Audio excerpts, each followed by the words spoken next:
பார்த்தீங்களா 382 இருக்குதுங்களா? ஆன் பண்ணா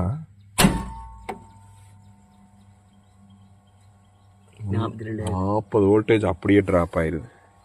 40 வோல்டேஜ் எல்லாம் ட்ராப்பே ஆகக்கூடாது. மிஞ்சி போனால் ஒரு 10-15 வோல்ட் ட்ராப் ஆகலாம்.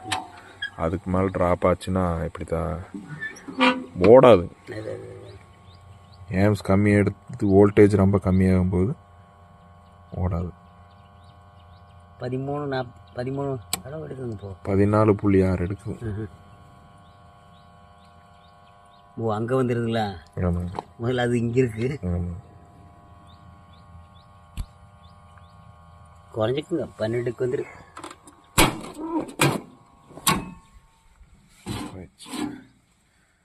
அப்படியே மாற்றினீங்கன்னா ஆஃப் ஆயிடும்.